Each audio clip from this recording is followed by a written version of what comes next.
Welcome back to the world of the Forgotten Realms. In today's thrilling episode, our heroes face off against a monstrous plague spawn in a deadly battle of wit and might. Will they find a way to survive, or will the darkness claim them? Stay tuned to find out. If I made it out of this damned world alive, I'd start polling why it took so long for people to believe me when I tried to tell them something that could save their lives. The plague spawn screeched again, and the ground trembled beneath my feet. How do we kill it? Forrest yelled as he ran alongside us. Fire! I shouted back. Why didn't you say so? Forrest skidded to a stop, and I almost sent Catelyn and me flying as I pulled us to a sudden halt. No, not dragon fire, you idiot! I hollered as he began to shift on the spot. You said fire, Catelyn panted, struggling to catch her breath. I shook my head. It's immune to dragon fire if he'd just stop for 2 seconds and listen, I bellowed. Forrest, your fire won't work. I don't think he's listening, Catelyn noted, eyes wide with fear. I realized that. Forrest had finished shifting, his dragon form towering over us, placing himself between us and the advancing plague spawn. It wouldn't be easy for the creature to kill him, but I was more worried about him getting infected and bringing the plague back to us. It wasn't easy to catch, or at least I hoped. I had only studied small samples before being banished from the demon world. The creature charged closer, and Forrest spread his wings wide, the embers in his chest glowing, ready to unleash fire. That's not going to work, I yelled again, but he either ignored me or couldn't hear. I was betting on the first option. What happens if that thing gets him? Catelyn asked. I'm not sure, but it won't be good. If his fire can't kill it, then what fire can? She pressed, desperation in her voice. Fire blessed with a potion I swiped from a witch. She glared at me.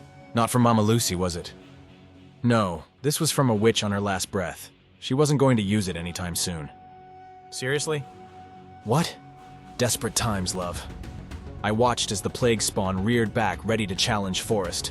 I needed a torch, some of the potion, and then light it on fire, but that seemed impossible right now. We need to keep running. Maybe his fire will kill it, she suggested, as Forrest opened his mouth and let loose a torrent of flame. I doubted it, but I held my breath and prayed she was right. The gods, however, were not that kind. The fire overwhelmed the beast, and by all rights, it should have been reduced to a pile of goo.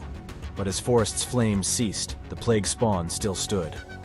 And now it was furious. It lunged at Forrest, who struggled to take off among the low-hanging branches.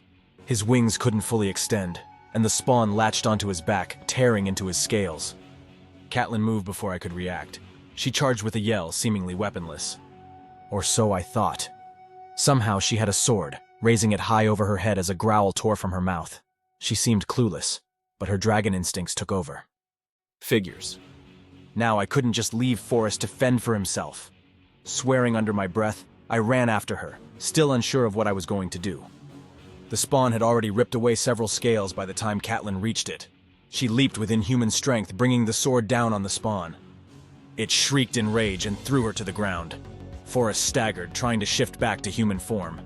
I joined Catelyn in trying to keep the creature at bay. I rushed towards it, but it opened its mouth, spewing black ooze that bubbled like acid on the ground. Don't let it get on you, I warned Catelyn as she regained her footing. Do you even know how to use a sword?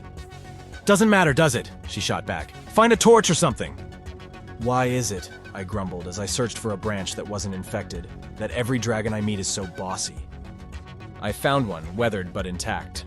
I tore a strip of fabric from my shirt, wrapped it around the stick, and fumbled for flint in my pocket.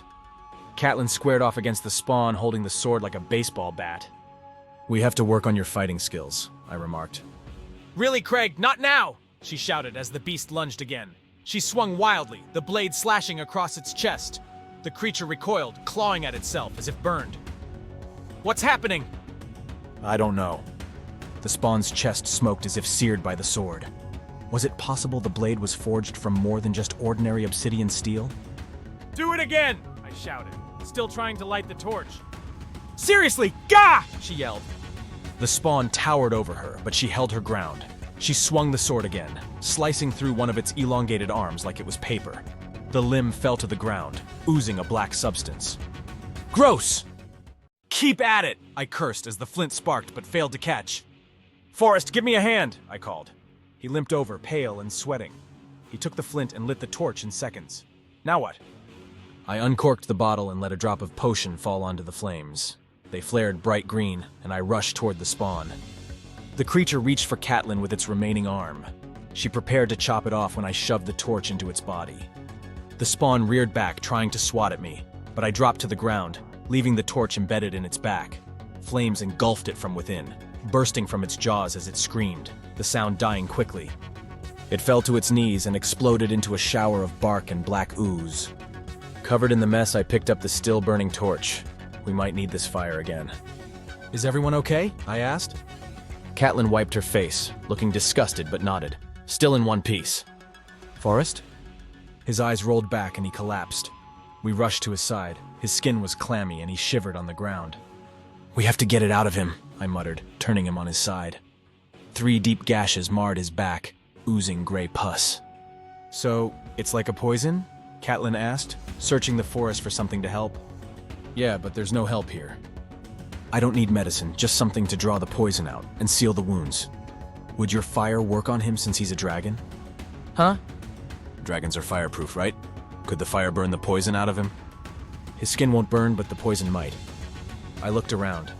The fight had drawn attention, and we couldn't stay here long.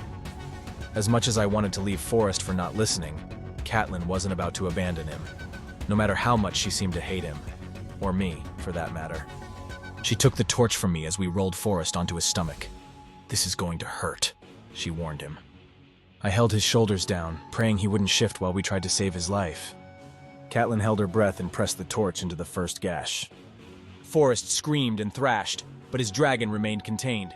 The poison bubbled and hissed, evaporating in the flames. The stench of burning flesh filled the air.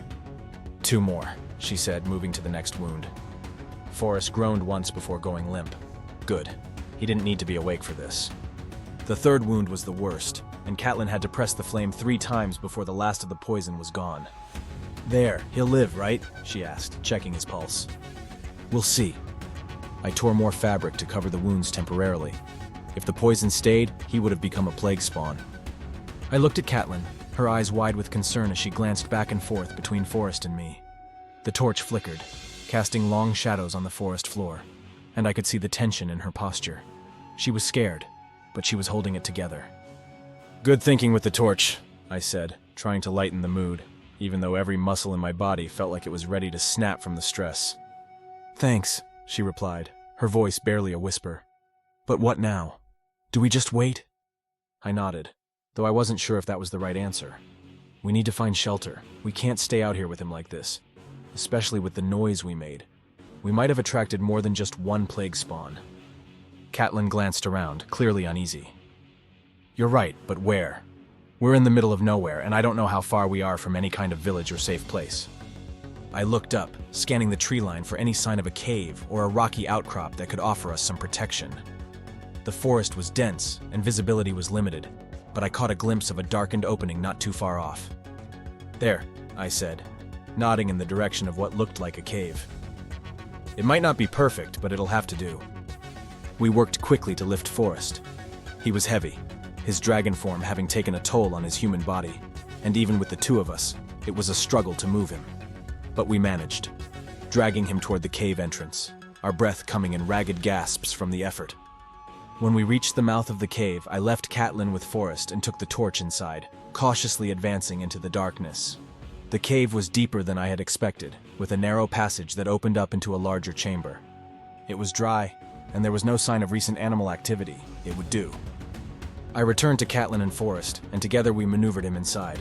We laid him on his side, careful to keep the wounds facing up, and I propped him against the wall. His breathing was shallow, but steady. That was a good sign, I hoped. "I'll go gather some more wood," I said. "We need to keep the fire going. It's the only thing keeping whatever's out there from coming in here." Catelyn nodded, her expression set in grim determination.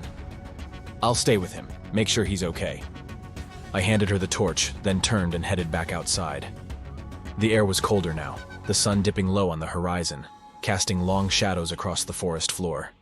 I moved quickly, gathering branches and kindling, my senses on high alert for any sound or movement that might indicate another attack. As I gathered the last of the wood I could carry, I heard a rustle behind me. I froze, my heart pounding in my chest. I turned slowly, eyes scanning the underbrush. For a moment, everything was still. Then, a shadow moved, too fast for me to react. Craig! Catelyn's voice echoed from the cave entrance. Get back here! I didn't hesitate. I ran back to the cave, my arms full of wood. When I reached the entrance, I saw Catelyn standing there, the torch held high. Her face was pale, her eyes wide with fear. "What is it?" I asked, dropping the wood at her feet. "Something's out there," she whispered. "I heard it, something big." I grabbed a branch from the pile and quickly fashioned a makeshift spear, handing it to her. "Keep this," I said. "If anything comes close, don't hesitate to use it." She nodded, gripping the spear tightly. "What about you?" "I've got this," I replied, lifting the torch. "Let's hope the fire is enough to scare whatever it is away." We stood there side by side, the torch casting flickering shadows on the cave walls. For a moment, everything was silent again. Then we heard it, a low growl, deep and rumbling, coming from the darkness beyond the tree line. I tightened my grip on the torch. "Stay close," I whispered, "and whatever you do, don't run. If it's a predator, running will just make it chase us." Catelyn swallowed hard, her knuckles white around the spear. "What do we do?" I considered our options. We couldn't outrun it, and we couldn't fight it. Not in our current state. Not with Forrest still unconscious and the two of us exhausted. We had to think strategically. "Move slowly," I said, "back into the cave. We can use the narrow passage to our advantage. If it comes after us, it'll be forced to come in one at a time." We retreated into the cave step by step, never taking our eyes off the darkness outside. The growling grew louder, closer. I could feel the vibration of it in my bones. Just as we reached the narrow passage, the creature emerged from the shadows. It was massive, its eyes glowing with a malevolent red light. Its body was covered in dark, matted fur, and its claws looked sharp enough to tear through solid rock. I held the torch out in front of me, the flames casting wild shadows on the cave walls. The creature paused, eyeing the fire warily. "Stay back," I warned, my voice steady despite the fear coursing through me. "I don't want to hurt you, but I will if I have to." The creature growled again, but it didn't advance. Instead, it began to circle, as if looking for a way to get past the flames. "Craig," Catelyn whispered, her voice tight with fear. "What do we do?" I didn't have an answer. The creature was smart, too smart. It knew it couldn't get past the fire, but it was waiting for us to make a mistake, to lower our guard. And then it lunged. With a roar, it leaped at us, jaws snapping. I swung the torch, the flames flaring brightly as they connected with its fur. The creature howled in pain, recoiling, and I pressed the advantage, thrusting the torch toward its face. It backed away, snarling, and I could see the fear in its eyes. It didn't like the fire, it feared it. But it was still dangerous, and I knew it wouldn't give up easily. "We have to drive it back," I said, moving forward, forcing the creature to retreat. "Keep the fire between us and it. Don't let it get too close." Catelyn nodded, holding the spear out in front of her, her eyes never leaving the creature. Together we advanced, step by step, until the creature was backed against the cave wall. It snarled, its eyes darting between us and the flames. "Now," I shouted. "Get out of here, go!" For a moment, the creature hesitated. Then with a final snarl, it turned and bolted back into the forest, disappearing into the darkness. I let out a breath I didn't realize I'd been holding. "Let's hope it doesn't come back," I said, lowering the torch. Catelyn nodded, her face still pale, but there was a determined set to her jaw. "What was that thing?" "I don't know," I admitted. "But I think it's time we got out of here. We need to get Forrest to safety and figure out our next move." She agreed, and we turned back to Forrest, who was still unconscious but breathing steadily. We would have to carry him again, but this time, we were ready. We knew the dangers that lay ahead, and we weren't going to be caught off guard again. As we prepared to move, I couldn't shake the feeling that something, or someone, was watching us from the shadows. The hairs on the back of my neck stood on end, and I glanced over my shoulder, half expecting to see glowing eyes staring back at me. But there was nothing. "Come on," I said, shaking off the feeling. "Let's get moving. We've got a long way to go." And with that, we stepped back out into the forest, the torch held high, ready to face whatever came next. And so, our heroes continue their perilous journey through the dark and dangerous forests of the Forgotten Realms. Will they find the safety they seek? Or will new dangers arise to test their resolve? Find out in the next episode. Don't forget to like, subscribe, and hit the notification bell to stay updated on all our latest adventures. See you next time, brave souls.